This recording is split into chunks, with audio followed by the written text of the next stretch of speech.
मूर्खता के कदम। साथियों, कुछ लोग तो कहने से मान जाते हैं, कुछ स्वयं विवेक से ही कार्य करते हैं और कुछ लोग न मानते हैं और न जानते हैं। केवल वाद विवाद, तर्क आदि से ही अपना समय गंवाते रहते हैं। जो अपने घर में आज आग लगा देते हैं और आग लगा के रहते हैं, वे महामूर्ख कहलाते हैं। मनुष्य अपना जो है शत्रु या मित्र जो भी है वह स्वयं आप ही होता है। लाख समझाने पर भी कोई न माने तो समझ लो कि विनाश काले विपरीत बुद्धि। जब खराब समय आता है तो बुद्धि पहले खराब हो जाती है, बुद्धि काम नहीं करती है। यह सबसे बड़ा उदाहरण है। ईश्वर भी इस ईश्वर के यहाँ भी एक दंड का विधान है, खेल है। जब हम कभी अनदेखी या मनमानी करते हैं या ईश्वर के विधान के विपरीत दिशा में चलते हैं या काम करते हैं, ईश्वर का विधान है कि गुरुजनों की सलाह मशवरे और अपने माता पिता गुरुओं की अनसुनी करना। जो लोग गंवार, अज्ञानी या मूर्ख कहलाते हैं, जो समझ को न माने, जो हित और अनित को नहीं माने, क्या सही है क्या गलत है, शंका या वहम को माने, सत्य पक्ष से डिगे रहें। किसी को समझाना तो भैया अच्छी बात है, किंतु उसमें दोष देखना या उसकी आलोचना करना ये गलत कार्य है।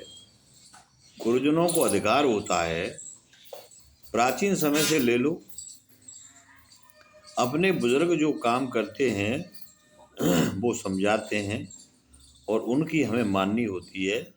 उन्होंने जो किया होता है वो अपने अनुभवों को शेयर करते हैं और बताते हैं। अपने प्रियजनों को सही मार्ग बताना, उचित सलाह देना, इससे उसके जीवन में आनंद सुख भरपूर बना रहता है। गलत सलाह देने वाला भी गुनहगार माना जाता है। गलत सलाह नहीं देनी चाहिए किसी को। जो लोग माता पिता और सद्गुरुओं के प्रति आदर भाव नहीं रखते हैं, वे लोग अवश्य नरकगामी होते हैं। ऐसा ईश्वर का विधान है।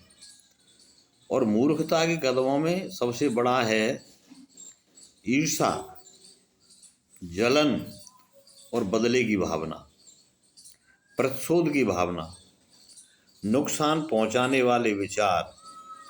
दुख देकर दुख ही प्रदान किया जाता है, दुख ही प्राप्त होता है। हम तो समझते हैं कि हम खुश हैं, यह हमारे अहंकार की तुष्टि है। हम खुश नहीं हैं। किसी को गंदा करने से पहले हम स्वयं गंदे हैं, किंतु काम, क्रोध, लोभ, मोह, मद और अहंकार, इनके बस में होकर के हम काम कर बैठते हैं, जिनका फल हमको और आपको जन्म जन्मों तक भोगना पड़ सकता है। अतः सद्विचार, विवेक या ईश्वर का ज्ञान ही आपकी और हमको मूर्खता से बचा सकता है। जो सद्ग्रंथों से आपके सुलभ हो जाते हैं, बड़ों की बात मान करके आप वैसा ही करें जैसा आपको आदेश दिया जाता है। आपको हिदायत दी गई है। आप यदि भव सागर या किसी भय रोग से, बड़े रोग से छुटकारा पाना हम लोग चाहते हैं, तो आपको और हमको दवा लेनी होगी और दवा के साथ साथ परहेज के नियमों का पालन करना पड़ता है। जितनी दवा जरूरी होती है उससे ज़्यादा परहेज होने जरूरी है। यदि आप किसी को कोई रास्ता पूछता है तो आपकी श्रद्धा और विश्वास जब हृदय में हो जाती है तो रास्ता हमें मिल जाता है। इसी तरह बिना नियम के कोई भी कार्य चरम सीमा तक परिणत नहीं होता है।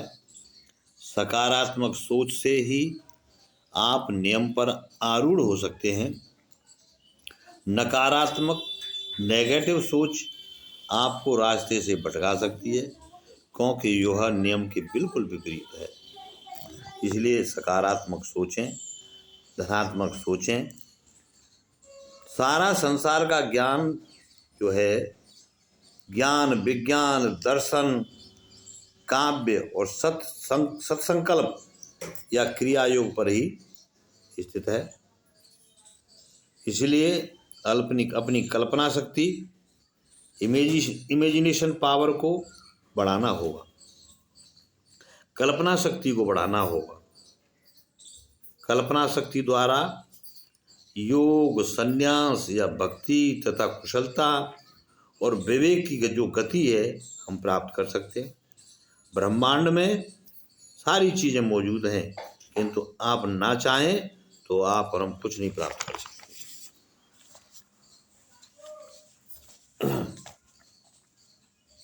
चाहना और आशा करना ये मनुष्य का दीपक है।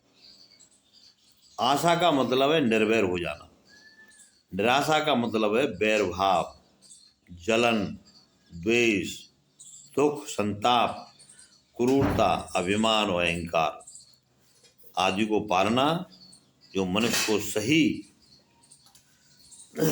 पथ से दूर कर देता है। कुछ लोग नशे में चूर रहते हैं। वे समझते हैं कि हमारा कोई अब क्या कर सकता है, क्योंकि हमें दुनिया नजर आती नहीं।